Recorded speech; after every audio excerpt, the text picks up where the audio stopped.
Hello guys, welcome back again to my channel. Bersama saya Hansen di sini, dan seperti biasanya setiap harinya saya akan buatkan video seputar cryptocurrency. So bagi kalian yang tertarik seputar cryptocurrency, boleh aja langsung bantu saya like dan juga subscribe. Jangan lupa juga untuk hidupkan lonceng notifikasinya supaya kalian gak ketinggalan update terbaru seputar cryptocurrency. Oke, pada hari ini guys, kembali kita akan bahas seputaran Bitcoin, dan akhirnya pergerakan yang kita tunggu-tunggu selama berminggu-minggu terjadi juga gitu ya. Kita melihat Bitcoin break di atas 31.000. Kita bakalan bahas kira-kira apa yang sedang terjadi, kemudian ekspektasinya untuk beberapa hari ke depan seperti apa. Namun sebelum itu kita bakal mulai dari CoinMarketCap terlebih dahulu. Per hari ini secara global market cap crypto berada di angka 1,32 triliun dolar atau naik sekitar 4,49%.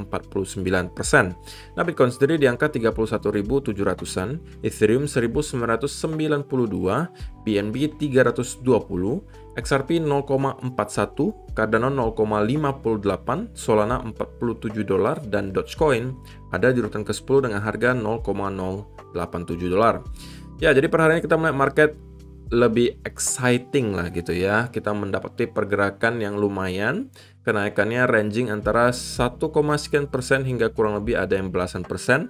Top performernya adalah Cardano dengan kenaikan 15,13% ke 0,591. So, itu ada outlook sementara dari beberapa top coin yang ada. Sekarang kita masuk dulu ke beberapa berita dan data terbaru hari ini. Nah, yang pertama di sini disebutkan on-chain data shows Bitcoin long-term holders continuing to soak up supply around 30K. Jadi, data on-chain menunjukkan bahwa pemegang jangka panjang itu terus-menerus menyerap supply Bitcoin di kurang lebih area 30 ribuan dolar, alias fase akumulasi terus-menerus terjadi dan utamanya didorong oleh para pemegang jangka panjang. Dan ada beberapa indikator serta data on-chain di sini yang menurut saya cukup menggambarkan hal tersebut gitu ya. Pertama, memang disimpulkan bahwa sekarang kebanyakan yang tersisa itu hanya pemegang jangka panjang.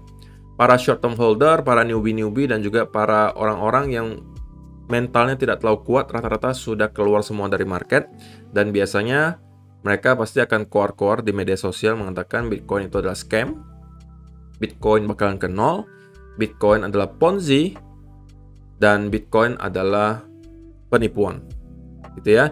Jadi harusnya kalian bakalan ketemu ya statement-statement itu di media sosial beberapa minggu belakangan, dan biasanya itu adalah orang-orang yang kehilangan cukup banyak uang di kripto gitu. Nah, kalau dari segi number of addresses atau jumlah wallet gitu ya yang memiliki non-zero balance, kita juga mendapati ada stuck di sini alias plateau.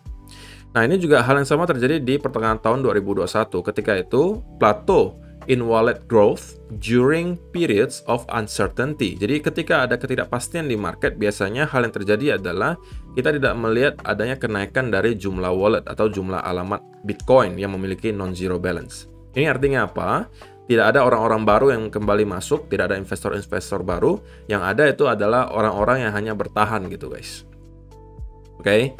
Di sini juga sama, kita juga mengalami plateau gitu ya. Setelah kita mengalami kenaikan yang cukup signifikan dari berbulan-bulan yang lalu, kali ini kita juga start mengalami plateau lagi karena memang ketidakpastian yang terjadi di market. Alias orang-orang masih kayak ketar-ketir gitu ya, yang belum sempat masuk mungkin masih kayak wait and see dulu. Ini apakah benar-benar kita sudah menemukan bottom ataukah kita masih akan drop lebih jauh dan mungkin mereka baru akan masuk ketika nanti harganya lebih murah lagi gitu ya. Jadi itu adalah yang pertama. Yang kedua, ini adalah data yang menunjukkan accumulation trend score gitu. Dan ini ada penjelasannya ya. Ketika warnanya berwarna agak kekuningan, itu berarti tidak terjadi akumulasi, malah distribusi gitu ya. Sedangkan kalau keorenan, itu juga fase distribusi tapi distribusi yang termasuk ringan. Sedangkan kalau keunguan, itu berarti terjadi fase akumulasi. Nah, kalau kalian perhatikan untuk sekarang, tentunya kita berada di fase akumulasi lagi. Bahkan ini hitam ya, udah kayak ungu kehitaman gitu, jadi pekat banget, dan skornya itu 0,9. Oke, jadi akumulasi berat terjadi di sini. Namun perlu kalian keep in mind gitu ya, bahwa akumulasi yang terjadi itu tidak berarti langsung kita akan strike atau langsung akan menuju lagi ke atas, rally terus ke atas. Tidak seperti itu. Kadang-kadang kita melihat fase akumulasi di sini terjadi juga, itu adalah tanda FOMO bisa jadi. Oke, ketika kita melihat harga sudah naik jauh dan kita mulai melihat lagi ada fase akumulasi, bisa saja itu pertanda bahwa pada saat itu sedang terjadi FOMO yang sangat besar-besaran. Orang-orang pada berebut beli karena mungkin beranggapan kemarin Bitcoin bakalan strike menuju ke $100.000. Tapi pada akhirnya kita drop, dan sekarang kita mulai lagi mendapatkan fase akumulasi yang sangat berat. Setelah kemarin kita melihat ada fase distribusi di sini, dan sebelumnya hal yang serupa juga pernah terjadi, gitu ya. Ketika kita melihat fase akumulasi yang berat ini terjadi di bull market, gitu ya, dan ketika harganya lagi parabolik dan terjadi fase akumulasi, itu biasanya adalah pertanda FOMO, gitu ya. Dan itu bukan pertanda baik sebenarnya. Tetapi kalau akumulasi ini terjadi di bottom sebuah koreksi atau bear market, itu adalah hal yang baik. Oke, seperti yang terjadi di pertengahan tahun 2018 hingga awal 2019. Di sini kita melihat fase akumulasi yang cukup berat, dan ini menandai bottom di bear market. Di sini juga ada fase akumulasi, kemudian kita naik lagi.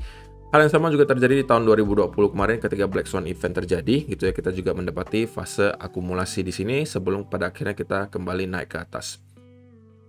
Apakah kita akan mengulangi hal yang sama dengan terjadi beberapa kali sebelumnya di sini?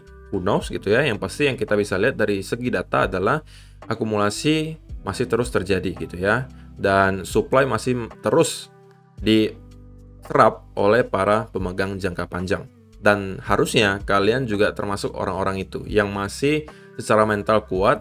Dan saya pengen ucapkan ke kalian selamat, gitu ya, kalau sampai sekarang kalian masih mampu bertahan, karena tidak semua orang secara mental mampu bertahan di market kripto selama beberapa bulan terakhir karena harganya yang terus-menerus drop, gitu ya. Jadi mudah-mudahan kalian tetap bersabar, tetap bertahan, karena secara historis kita bisa membuktikan bahwa orang-orang yang bersabar dan juga secara mental baja, gitu ya, di dunia kripto itu biasanya lah yang dikasih reward paling signifikan. Nah, dan juga kalau misalnya kita lihat supply yang dipegang oleh para entities, gitu ya, di sini ada perhitungannya antara yang mempunyai 1 sampai 10 Bitcoin, 0,01 sampai 0,1 Bitcoin, 10 sampai 100 Bitcoin, dan 0,1 sampai 1 Bitcoin. Ini juga masih terus mengalami kenaikan, guys. Oke, secara eksponensial kita masih melihat kenaikan terus terjadi. Dan ini tandanya apa? Akumulasi masih terus terjadi, guys. Tidak berhenti. Supply masih terus diambil oleh para entity dan para pemegang jangka panjang. Dan ya, itulah biasanya yang terjadi di bear market, gitu. Dimana terjadi transisi dari yang para short term holder, para newbie, para orang-orang yang FOMO dipucuk. Kemudian para jualan semua, udah terjadi kapitulasi. Dan sisanya para long term holder kembali akumulasi. Harganya kemudian mulai start naik lagi. Orang-orang yang tadinya jualan di pucuk mulai start masuk lagi karena FOMO, gitu kan. Nah, harganya kembali terdorong ke atas. Long term holder mulai lagi distribusi, gitu ya. Long term holder distribusi. Sisa retail biasanya nggak bakalan kuat. Oke, tidak bertahan lama, kemudian drop. Mereka lagi lah yang jualan. Oke, mereka yang jualan lagi kemudian ditampung lagi oleh siapa? Long term holder lagi. Nah, itulah cycle-nya, gitu ya, guys ya. Simpelnya seperti itu. Oke, nah kemudian untuk long term holder SOPR-nya itu juga kita melihat ada terjadi hal yang cukup menarik, gitu. Dimana kalau misalnya kalian perhatikan, ini adalah long term holder realizing losses on average of minus 27%. Jadi walaupun kita melihat sekarang yang menggerakkan harga rata-rata adalah long term holder, gitu, itu bukan berarti semuanya terus-menerus mampu bertahan, gitu. Ada juga long term holder yang udah start kayak pasrah dan menyerah, gitu. Terbukti di sini kita ada realizing loss-nya average-nya 27%. Alias ada para long term holder juga yang menjual dalam keadaan yang loss, gitu. Dan sebelumnya hal ini juga terjadi, gitu. Kalau kalian lihat di cycle 2015 ketika kita menemukan bottom bear market kala itu, kita juga mendapati SOPR-nya mengalami minus yang cukup dalam di sini sebelum kita pada akhirnya menemukan bottom, oke, dan akhirnya kita menuju ke cycle yang baru. Hal yang sama juga terjadi di sini. Ketika kita menemukan bottom di bear market, kita juga mendapati SOPR-nya minusnya cukup dalam, oke. Artinya apa? Para long term holder yang awalnya mungkin masih bertahan di sekitaran sini, ketika mendapati drop lagi di sini, mereka udah kayak nggak kuat, gitu. Aduh, ya udahlah, saya jualan aja deh, gitu. Nah, saya pengen ya kalian-kalian yang masih bertahan sampai sekarang itu jangan sampai, gitu ya. Jangan sampai kalian melakukan hal-hal seperti ini, gitu. Oke, biasanya orang-orang yang jualan, gitu ya, ketika mendapati drop yang cukup dalam di sini adalah orang-orang yang mungkin tidak terlalu mengerti kenapa dia invest di dunia kripto gitu ya. Kenapa dia invest di project A, project B, project C. Dia hanya pengen cuannya saja, dan dia memang secara mental cukup baja gitu. Ketika di sini dia masih mampu bertahan. Tetapi ketika mendapati drop lagi di sini, karena dia pribadi memang tidak terlalu mengerti kenapa dia investasi di Bitcoin, ketika drop lagi di sini dia mulai mempertanyakan lagi diri dia sendiri. Kenapa saya harus bertahan lagi ya? Takutnya drop lagi nih. Aduh, gimana ya? Apa saya jualan aja? Nah, akhirnya mereka mulai start jualan.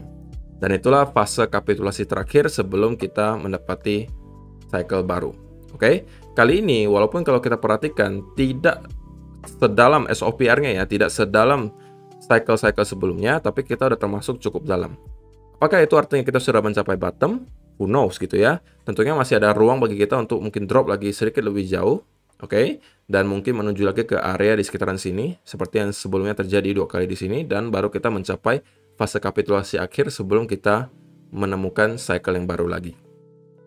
Oke, dan ya, itu adalah artikel yang cukup padat gitu ya, dan mudah-mudahan bisa membuka mata kalian tentang apa yang sedang terjadi sekarang, gitu ya. So, itu adalah data dan berita hari ini yang pengen saya sampaikan untuk kalian. Sekarang kita masuk dulu ke chartnya Bitcoin dan kita bakalan mulai dari weekly chart terlebih dahulu. Nah, di weekly chart tentunya yang bisa kita lihat sekarang adalah bahwa kita mendapati satu candle yang cukup exciting ya gitu ya. Kita mendapati bullish candle di sini.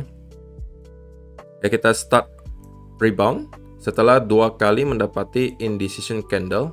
Oke, dan 9 minggu berturut-turut itu mengalami candle merah. Pertama kali dalam sejarah, terakhir kali sejarahnya paling panjang itu 6 kali. Kita bahkan di tahun ini sampai 9 kali berturut-turut, alias 2 bulan 1 minggu kita tidak pernah melihat weekly candle itu hijau. Dan kali ini kita sedang berproses membentuk candle hijau, tapi tentunya belum closing gitu ya. Kalau di minggu ini kita mampu close weekly candle-nya di sekitaran area ini tentunya adalah sebuah indikasi yang cukup baik gitu ya, karena berarti kita mendapati sebuah bullish engulfing candle di weekly chart, dan itu bisa berarti kita kemudian akan mendapati lagi pergerakan naik ke sekitaran area 36 atau bahkan bisa jadi ke sampai 39.000. Sekali lagi, menurut saya pribadi kalau ini hanya sekedar relief rally, maksimalnya hanya kita akan nyampe ke sekitaran area ini untuk nge-retest lagi guys, sebelum kita kemudian mendapati drop. Dan dari sini mungkin kita baru akan mencapai bottom dan kita membentuk lagi cycle baru berikutnya. Oke. Tetapi kalau kita mampu untuk break di atas area ini bisa jadi pertanda bahwa kemungkinan besar kita sedang membuat semacam V-shape recovery. Oke, dan ini udah pernah saya jelaskan di video-video beberapa minggu yang lalu. Nah, kalau kalian belum sempat nonton video-video tersebut, ini saya kasih cuplikannya sedikit. So far, kalau kalian tanya ke opini saya pribadi, ini opini saya pribadi gitu ya, ini belum berubah. Saya udah sampaikan ini dari minggu-minggu yang lalu. Saya masih beropini dan berkeyakinan bahwa kita masih akan mempunyai at least satu leg ke atas, minimal menuju ke area 32.000. Kalau ini mampu ditembus, nextnya 34-35. Baru dari sana kita akan ngelihat lagi apa yang akan terjadi berikutnya. Apakah kita akan mendapatkan indikasi bahwa para bull kehilangan momentum dan bear start taking control lagi. Kalau ini yang terjadi, maka kita bisa untuk cari peluang untuk short di sekitaran area ini. Mungkin nanti akan terbentuk trend line, gitu ya. Tapi kalau misalnya tidak dan kita membentuk bullish continuation pattern di atas area ini, maka ini akan bisa menjadi peluang Bitcoin untuk menuju lagi ke next area major resistance yang harusnya akan berada di sekitaran area 36 sampai 38.000 di sini. Nah, itu adalah videonya ya guys. Jadi sudah jelas ya penjelasan saya dari beberapa minggu yang lalu. Dan ya, sekarang kita coba lihat ke time frame yang lebih kecil gitu ya, di 4 hour chart mungkin. Kita melihat bahwa kemarin kita sempat tertahan sedikit di area major resistance. Oke, major resistance di sini. Karena kita sudah berkali-kali kalau kalian perhatikan mendapatkan rejection dari sini. Jadi ini adalah area major resistance dan pada akhirnya kita mampu break di sini. Tentunya sebagai seorang trader, kalian bisa jadi masuk dalam beberapa cara. Pertama, mungkin ketika break di sini kalian langsung masuk, itu yang mungkin tipikal tradernya yang agresif. Tapi kalau yang konservatif, kemungkinan kalian harus menunggu dia untuk retest di sini. Dan dari sini kita mungkin baru akan start untuk mendapatkan setup untuk buy. Nah, targetnya di mana? Saya udah sampaikan kemarin bahwa target pertama atau hadangan pertama yang akan membuat Bitcoin struggling itu adalah sekitaran 32.000. Kenapa 32.000? Karena 32.000 merupakan area lower high terakhir yang tentunya pengen dipertahankan oleh para bears. Gitu ya. Karena ini lower high terakhirnya. Kalau misalnya kita sampai mampu break dari area di sini, tentunya ini akan menciptakan confidence lagi di kalangan investor dan mungkin bisa mendorong harga ke sekitaran 34 atau bahkan 35.000. Beberapa hal yang perlu kalian perhatikan ketika kita nyampe ke 34.000 sampai 35 ini menurut saya sangat krusial gitu guys. Pertama, kalau misalnya kita manfaatkan Fibonacci retracement misalnya, oke. Kita tarik dari sini. Maka di sekitaran area ini kita akan ketemu dengan kita kasih rectangle aja di sini guys. Rectangle ya. 0,382-nya berada kurang lebih di sini. Oke. Sekaligus kalau misalnya kita manfaatkan Fibonacci extension gitu ya. Sekali lagi ini Fibonacci extension cara tariknya tidak konvensional ya guys, ini versi saya. Jadi kalau kalian tidak mau ikuti tidak ada masalah, tapi ini cara analisa saya. Oke. Nah, di sini juga kita persis mendapati area-area penting yaitu 1272, 1414 dan 1618-nya. Jadi di kisaran area 33.800 sampai 35.000 itu adalah area yang sangat krusial bagi saya untuk melihat apakah Bitcoin masih mempunyai momentum yang cukup untuk break di atas area tersebut. Karena kalau misalnya itu terjadi, maka next targetnya sudah akan berada di sekitaran area ini. Tapi kalau kita mendapatkan rejection yang cukup dalam dari sini, oke, dari sini kita mendapatkan rejection yang cukup dalam. Ini bisa berarti kita memang hanya mendapatkan sedikit relief rally dari sini dan kita akan mendapati drop berikutnya ke bawah. Oke, selain itu juga kalau kita tambahkan misalnya trend line dari sini katakanlah. Nah, kita juga akan persis nyampe ke kurang lebih area tersebut, guys. Oke, jadi di sini akan banyak sekali rintangan yang perlu dihadapi oleh Bitcoin gitu ya. Jadi kalau kalian sempat masuk di sekitaran sini, saran saya minimal gitu ya, kalian sudah harus take profit sebagian ketika kita nyampe ke area ini. Oke? Karena kita tidak akan tahu apakah kita mampu untuk jebol trend line sekaligus area resistance di sini atau kita akan kemudian mendapatkan rejection dari sini. Oke, atau at least kalian harus menggeser stop loss kalian ke arah entry kalau kalian memang yakin banget bahwa kita akan breakout dan menuju ke harga yang lebih tinggi. Oke, harga lebih tingginya nextnya berapa? Tentunya ada di sekitaran 36.000 gitu ya. 36 sampai 38 ini area berikutnya dan maksimalnya adalah di sekitaran area di sini. Oke, kalau untuk relief rally. Sekali lagi guys, kalau kita mampu break di atas area ini, itu bisa berarti bahwa kita kemungkinan akan OTW membuat semacam V-shape recovery. Oke, jadi untuk sekarang so far so good, masih sesuai dengan yang kita pengen gitu ya. Kita mendapati wave kedua ke atas. Tentunya wave keduanya ini berakhirnya di mana itu akan sangat sulit untuk kita tebak. Tapi so far masih terlihat cukup baik. Belum ada alasan bagi kita untuk mengatakan kita akan reversal dari sini karena momentumnya masih terlihat cukup oke gitu ya. Dan kita sekarang masih mencoba untuk break di atas 32.000 karena ini merupakan area lower high sebelumnya.